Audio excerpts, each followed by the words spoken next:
people to understand that, while we air on Newsmax TV, in my show, I try to kind of take a more, libertarian or purple view of things. And I think when I hear about common good, we're speaking the same language.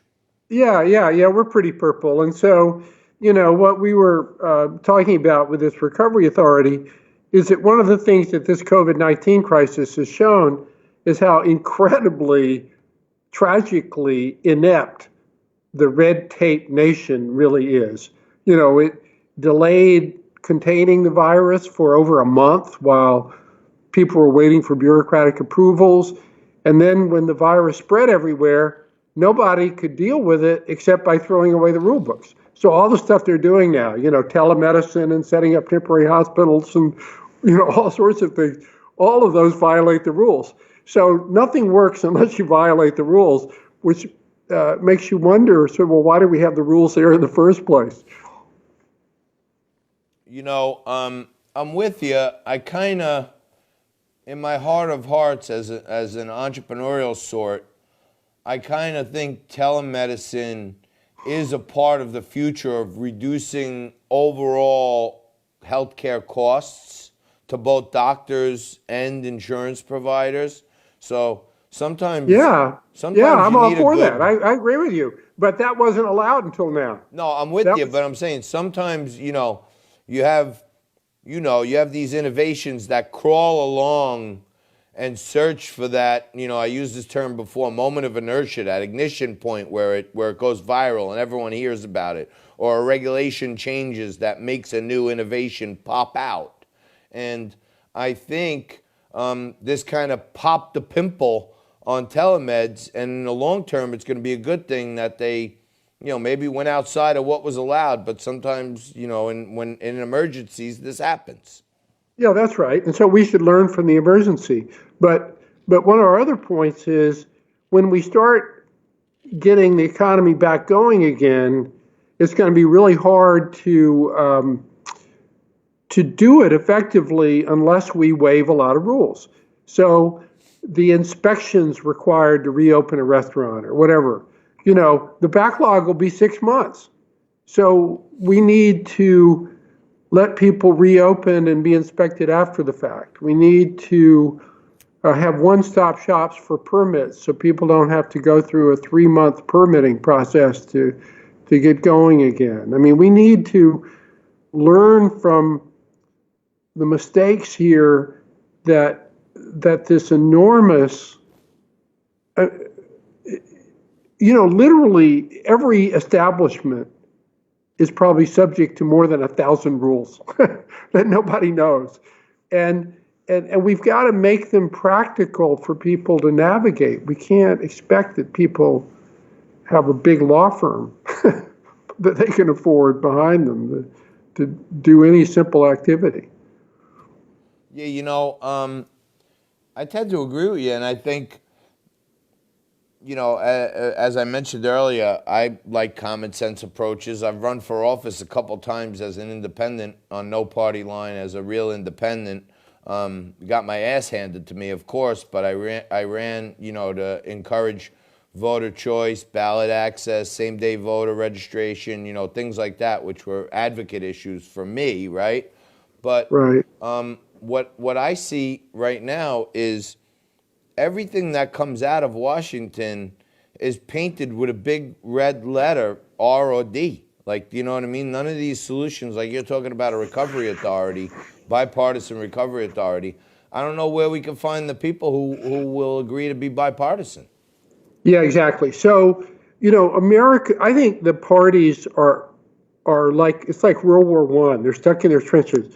One of them says get rid of government, which, deregulate, which never seems to happen because when push comes to shove, people like their Medicare. They don't want their water to be polluted, that sort of thing. And the other side says give us more regulation because we see all these problems. And they never acknowledge that government doesn't work very well. There were something like 1,000 questions asked in the Democratic debates in this cycle, and we went through them all. Not one was about making government work more effectively. So there are all these surveys that show that 2/3 of Americans hate Washington. They mainly hate it not because of what it's trying to do, but because of how it does it. It makes you fill out forms nobody reads. It makes you, it's impossible to get a permit, all that kind of stuff. You tell a bad joke, you get in trouble with some federal regulator. So we're going to launch a campaign for common sense as soon as the cloud lifts on this COVID-19 thing, and campaignforcommonsense.org. And we're proposing a whole new governing philosophy that's one that re-empowers people to take responsibility. So it doesn't get rid of the goals of government that are, I think most of them are valid. You want to have a clean restaurant or whatever, safe workplace, but it gives people more flexibility to meet the goals in their own way. And I think people are hungry in this country. They're just hungry for government to do what it needs to do effectively, which it doesn't do, and then otherwise for get out of our hair. Let us do things in our own way and let us be ourselves. I feel like I use this analogy a lot. Sometimes I talk to, at conferences or, corporate events. I use this analogy a lot. There was a time in rural America when 4 cars came to a corner and there were no stop signs and everybody figured it out, right? And right. I wish sometimes, I understand the safety reasons now, the highway safety and stuff, but just at the most basic human level, if you have a dirty restaurant, then people aren't going to come there, right? Right. Ultimately, it's an existential threat. And what's the value of a life of a person who isn't actually, and they're not regulated enough and the person dies? What's the cost of that regulation? The value of statistical life was a Harvard study, right? But right. Maybe something like this just throws like a nuclear fumigation bomb in there where they allay or at least roll back or give a moratorium on a whole bunch of regulations and just let a free market handle itself. And I think people, it's like water. People find the level point. Right, that's right. And that'll work for some things. But even for things where you want oversight, where people cannot be expected to take care of themselves. Let's take nursing home. Nursing homes, the people in nursing homes, half of them have dementia. They can't really make choices for themselves. They're stuck in the nursing home. But nursing homes, and there have been studies of this, are much more effective when they don't have 1,000 rules and they're given a few general principles like treat the residents with dignity and have a home-like setting, stuff like that. And so even when you want to have government oversight, it's often better that it be much more high level and general so that people are free to make sense of it in their own lives. And, what's worse is this horrible 1,000-page rule book. I mean, here's a story. A tree falls in a creek in Franklin Township, New Jersey. It causes flooding. The mayor sends in a backhoe to pull out the tree.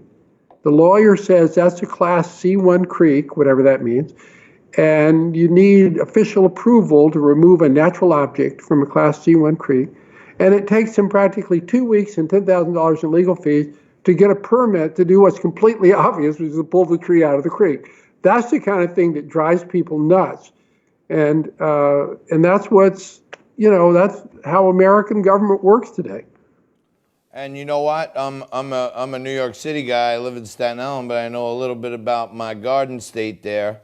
And I think if the federal government had a little more foresight in doing some of those back river deforestation products and dredging products, we wouldn't have to be worrying about a freaking tree that fell down in the back areas there. Because I know some people that say that they always have flooding problems all across Jersey. Because there's all these DEP, DEC regulations on cleaning out some of these back, tributaries and stuff. Yeah, exactly. So anyway, we've got this micromanaging father knows best in Washington, big brother thing going that really does drive people nuts. And as we've seen with COVID-19, it not only drives us nuts, it doesn't work. Because it doesn't let people, it's like somebody cut off everybody's hands. It doesn't let people look at a problem and solve it. No question. And you know what? I want to ask you something, because I like the approach you guys take to looking at problems. It's certainly, a different dimension of perspective. But, 80%, there was all this yelling and screaming about respirators. We need more respirators. We need 40,000 in New York. We need 20,000 here, right? I don't know if you heard this stat, but 80% of the people that went on a respirator died. Did you hear that stat? Yeah, that's right. I mean, once you're on a respirator, particularly if you're of a certain age, the odds are not good. Right. Now, So here's my thinking. And I'm no scientist. Okay, I'm a Wall Street guy who understands theory and math and all that other good stuff. But if I were in there, God heaven forbid, and they said, we're putting you on a respirator, I think I'd say no. Because the odds are I'm going to die if I go on. I'd rather be in the 20% and don't go on it and hopefully live. I mean, I feel like there's no even practical understanding if, as this thing is going on, 80% of the people that go on a respirator die. I know there's some of them that are going to die anyhow, but there's some people out there that are saying that, maybe it exacerbated the situation. And it's like a federal guideline that was pushed down on all the hospitals may have contributed to exacerbating some circumstances. Yeah, I don't know the science on that. I have heard that with many people who had trouble breathing, just giving them more oxygen was all that it took to keep them going, and that's a lot better than being on a respirator. But my understanding is that you shouldn't be put on a respirator unless it's pretty clear you're going to die otherwise. In other words, there's a 100% chance you're going to die if you don't go on the respirator, and you go on the respirator, then there's a 20% chance you'll live. And, so it's hard to make that judgment for me. I understand, but I try to watch all kinds of, the left wing, the right wing, the alternative. I try to watch all the medias or media and condense it down to something that's kind of practical that people can understand. And then, when I'm looking at it, I hear this, Dr. Shiva from MIT is a pretty bright guy, and he was saying, when the lungs are starting to get hurt because of this, they're filling with fluid. And then when you start using a respirator to fill them up more, you're creating more volume and pressure in them, which puts more tax on them. And what you said was right. He said all they need to do is give people oxygen instead of respirators, because the respirators are actually making it worse. And this was a doctor from MIT who I was watching talk about it. So, who knows? But I would love to hear more about what you guys are taking up as main causes. Any way I can use my platform and my voice to help you get the word out there about that? You guys have like a website or something where people can learn more about your plans? Yeah, go to commongood.org, and then commongood.org. But then next month, we're going to be launching this campaign basically to remake government to get rid of all the red tape that drives people nuts in everything, schools, hospitals, you name it. And every American ought to be for it. So we're looking for people to sign up. It's free. Just go into commongood.org, and then we're going to be sending out all these materials. We have all these important Americans, heads of universities, former senators, governors, who have signed up to be our leaders of this. And, it's time in America that people acknowledge how stupid the government is working and how Washington has lost touch with who Americans are and what they need. And And neither party, as you say, neither party's dealing with it. They're having too much fun arguing about something that I think is really not relevant. Yeah, I mean, look, I don't. Are they arguing about something that aren't relevant to now? Yes. What are they arguing about? How much more they can carve up for themselves and their base, because they said they were going to try to help small businesses and mid-sized businesses and sole proprietors, and you passed a $2 trillion bill, and I don't know, 350 million, like 15% of the 2 trillion goes to those people, and it's already wiped out already. There's money's Yeah, I gone know. already. But all the former Obama officials who are on the JFK Center for the Arts, they got 25 mil dumped in the coffers over there. The whole Congress got a pay raise dumped in the coffers over there. And I think, I mean, can you guys maybe start a movement that could develop a third party? Yeah, yeah, I think this could either take over a party or become a third party. I think, I say this all the time as an independent, but the real majority in this country is analogous to the story of the emperor's new clothes, right? Neither one of the two ruling parties right now want to tell everyone in the middle they're really the king. You know what I mean? And if we could get some kind of general macro consensus on the things that are important to uniting America, the people in the middle who don't identify as a zealous right-winger or a zealous left-winger, we're the biggest constituency. They're like, 25, 28 each. And those people that will look for common sense, purple type approaches, we're the bigger group. We just don't have a voice. That's right. We don't have a voice and don't have a vision. So we're going to present a vision that's based on human responsibility and accountability. And we're going to roll out our own presidential platform. We're going to have 15 planks about how to take back control of schools and hospitals, Congress itself, deal with lots of other issues. So I'd love your listeners to get involved, to sign up. Again, it's free, commongood.org. And when we launch this, which we have to wait until this cloud lifts, but when we launch it, which hopefully will be in a month or so, this campaign for common sense, I think it's something that most Americans ought to be attracted to. Well, I got to tell you, you have an eloquent delivery style. You have a fantastic grasp of the policy. You have a wonderful head of hair.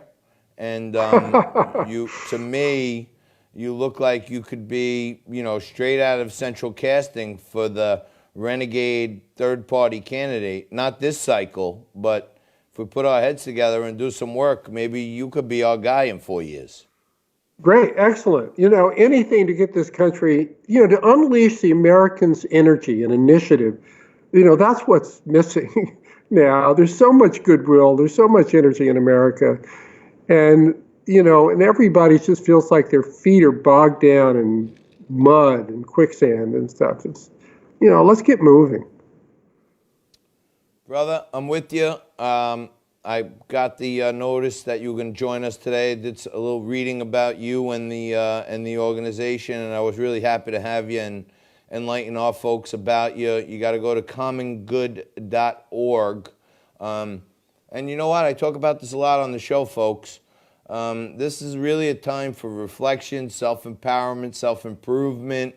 And if you're like me and probably 60% of America, and you're just sick and tired of seeing these mutts on television fight about how much they can skim from us, and you want to get to some practical solutions that make sense to business people and working families and America, check out Common Good. And I'm going to keep connected with commongood.org also. And who knows, maybe we can really start a Common Good and unite people, which would be an amazing development to emerge from this terrible time.